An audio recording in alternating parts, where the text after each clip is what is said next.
In this video, I'm going to show you how to replace the motor on the Hubsan H107D FPV version.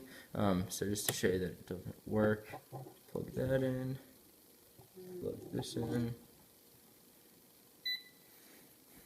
So, got this working, you can see. And then I throttle it. Oh, that's such a note. I'm going to throttle it. I'll move this out of the way. Give it some throttle. All of them move except for this one. And it doesn't want to spin.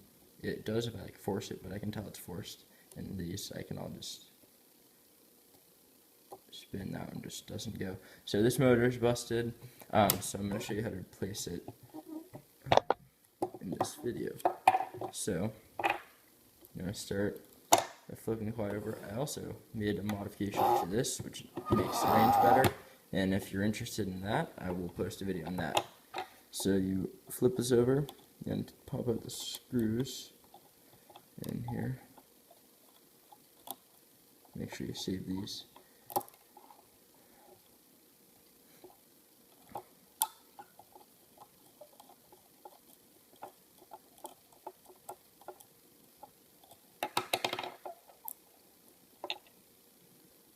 Alright. Now it's a little trickier, still pretty easy. You just want to pop off the bottom cover. Be careful because I believe it's attached to the main board. It is.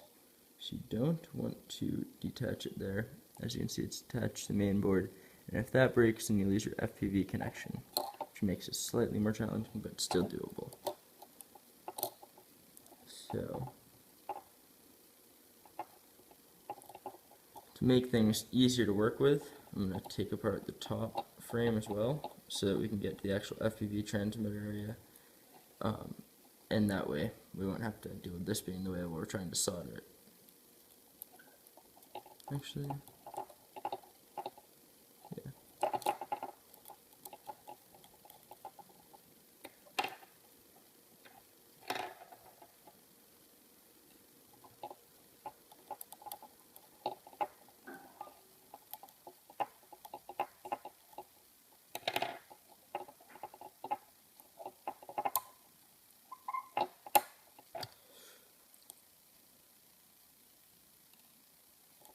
And one last screw, if it'll come out, which I hope it will.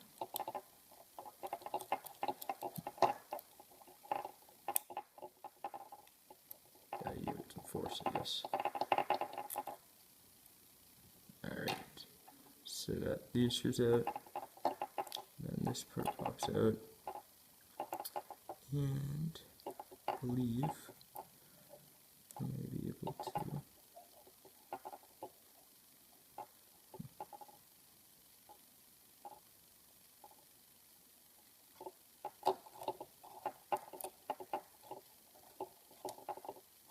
Guess we can leave that like there. Now we'll have more room to work. So we can basically get to these pads because this is the one that doesn't work right here. So I'm going to bring this over to my workbench and I will resume the video when I get there. Okay, so here we are with the quadcopter. I've got my soldering iron ready, all warmed up and ready to go. And here is the replacement motor. It spins quite freely. So that'll be good to get on. This right here is the trouble motor. So I'm going to start by desoldering the pads on it. Getting them off might be a little tricky, but let's see how it goes. I believe actually, yeah, the motor slides out. So I can take this off just so I can work with it easier. But once I get it desoldered, the motor basically slides down through there. So I just took off this so I would have better access. So I think I'm going to try to do this while it's all still in here, just to make it easier. Not sure if that's a bad idea, but I'll give it a go at first, see how it works. So currently I'm just trying to solder this. I believe got that one off.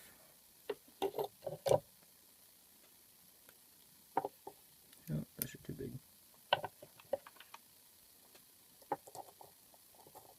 Yep, so that motor core evil is desoldered. Now I'm just going to get the other one.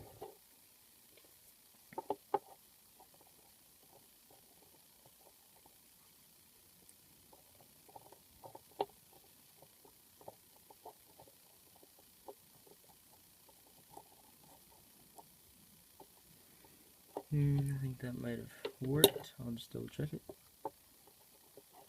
Not quite. Getting there though.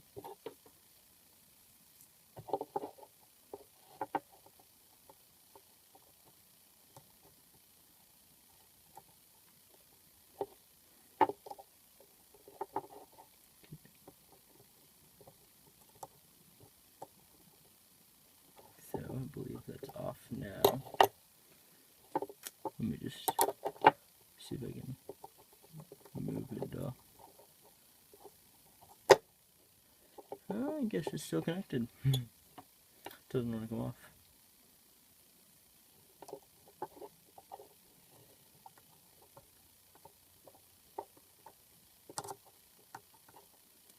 There we go. Okay, so now that we got them both disconnected, that's a good thing.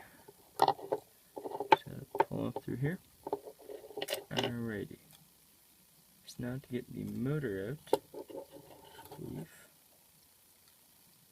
potentially. So this one's over here.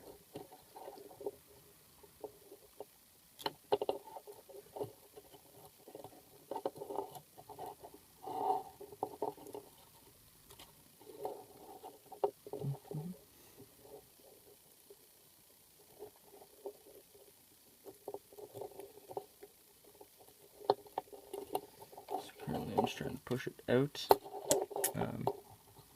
Maybe if I can.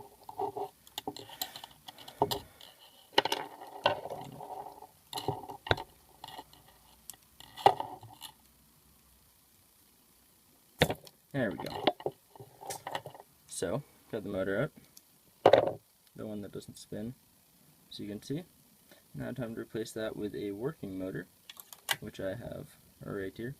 I'm just going to make sure the cable lengths are the same length. So, this one is slightly long, it's about the same, close enough. Alright. So, now to flip this back over. And I think there's still enough solder on there. I might have to put a little bit more solder on the leads so that they stay better, but I think we'll get to that later. For now, I'm going to put the cable in here. I don't know if you can see that. Slide right in there, and then just sort of push this back into place, like so. It looks like, yep, it's pretty far in there. So I think we're good with that. And then, gotta be careful of this guy. Keeps flopping around. So, put it back in place. And then I want to try and, using this, it works pretty well. It's just like a little flathead screwdriver that I have from fixing iPhones and such. I'll make sure to press this cable down in here where it's supposed to go. And basically, if you're struggling this part, just look across at one of the other cables and make sure it sort of lines up with how they were lined up. Alright, so red's going to be the positive lead here, and blue is going to be the negative one. So you want to line that up with their corresponding markings on the circuit board. So I'm just going to try and push them apart a little bit. Spread them out so that it'll be easier to solder. Okay. So now it's a partially tricky part. I think it should be alright. Just got to make sure it's soldered down where it's supposed to go. Actually, I'm going to start with blue because it seems like it's easier to work with. Or blue seems harder to work with, so I want to get it done out of the way. And I'm basically just reusing the solder that was already on there because it's a lot easier than, I don't know if you guys can see that, yeah. So here's the blue one. So basically what I'm trying to do is push it into the solder. Actually, I may have to add a little bit more solder. So I'll just take this a little bit solder. Get a little bit in the tip. Essentially, that's too much. Cleaned off. There, at least now the tip is soldered, has solder on it. So it's tinned, so now it should work faster at melting this solder down here.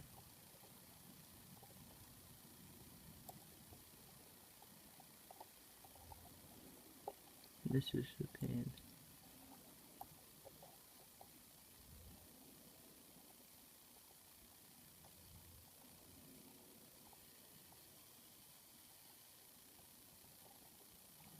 I'm almost wishing that I had used my flathead, or not flathead, my flat tip for my soldering iron, because it seems to melt things so much quicker.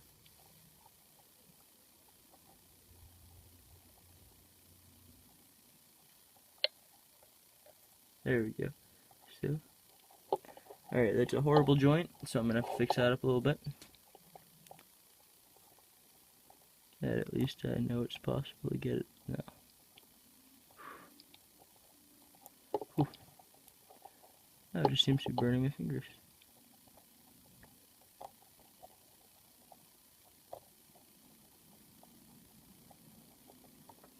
Alright, so now it's slightly better. And then for the next one, I'm going to put a little more solder on.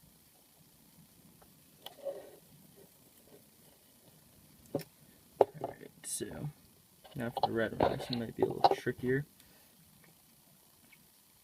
I don't know if you guys, I think you guys can still see that, right?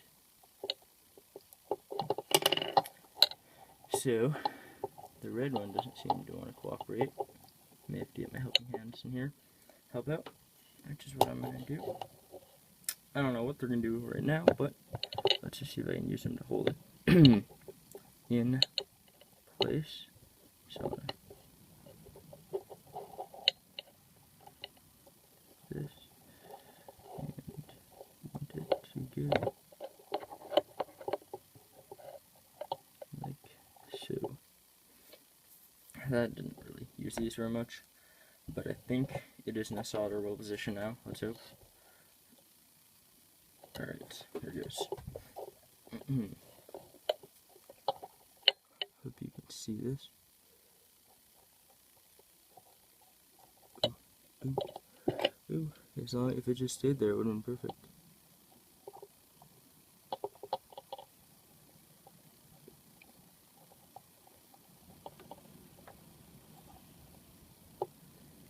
It's staying there, but there's like no solder down there, so I gotta add a little more.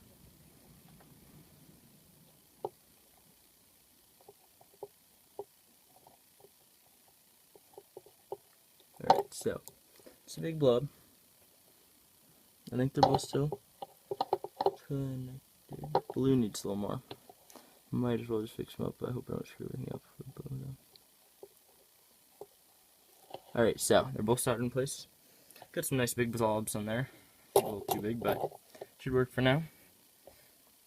So, gotta make sure to push this in here like it's supposed to be, so it all fits together nicely.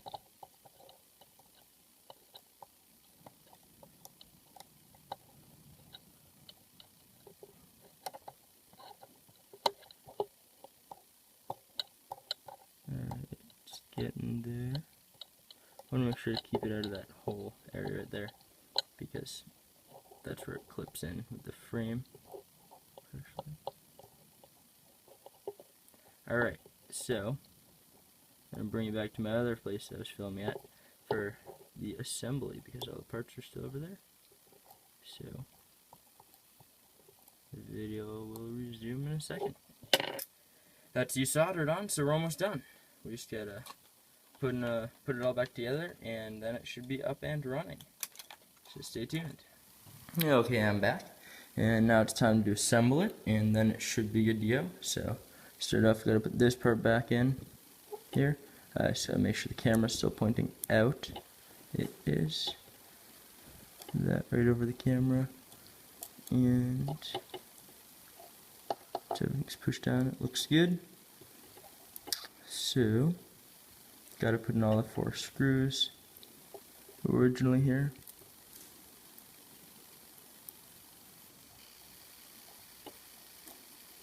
good. That one I can tighten them all later. I just need to make sure they're there.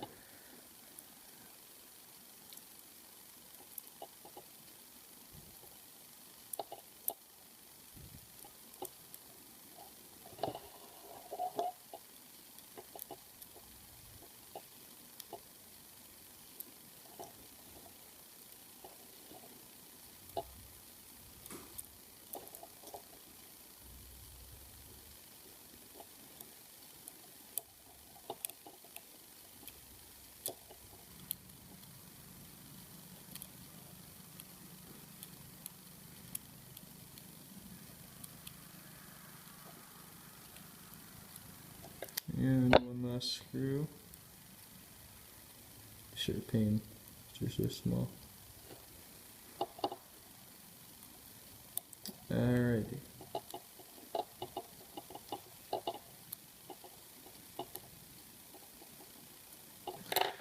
Got that last screw in.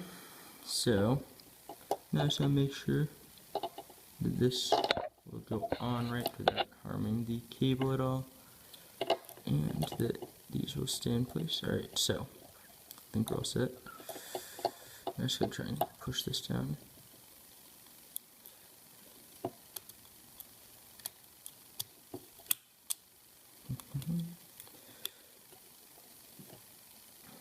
Some of the cables could have popped loose, which I think they did. So maybe go back in and make sure all the cables are pushed down, like so.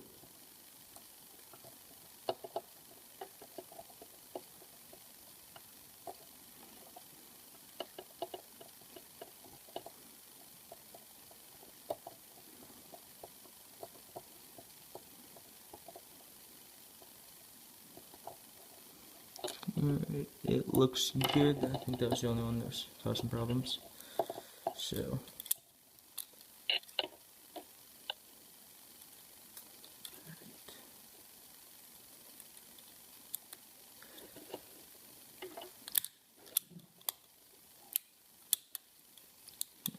so reassembly appears to be a real pain.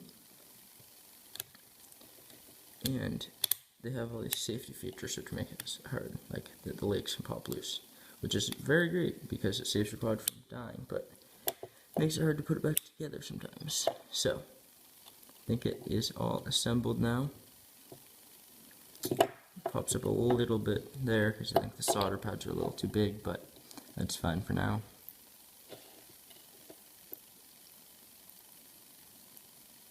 Alright.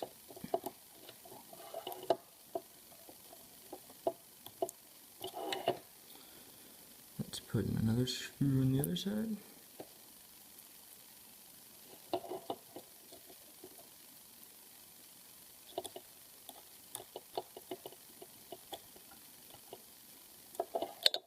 So, there we go.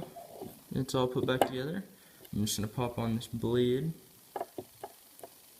Oh, I forgot the pad for down here back when I fix it. I can grab that later. I just want to show you guys, see if it works. So, go. Turn this on. Turn this on. Appears to be connected, and oh, beautiful. It works. So there you have it. That is how you replace one of the motors in the Hubsan H107D, I believe, with the FPV, and it works. And so there we go. Let's do some flying because it was fun.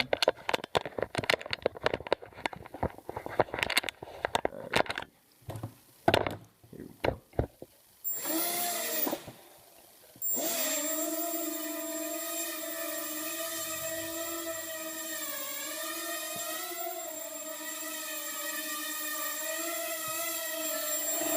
Yeah, it's working. It's doing quite well.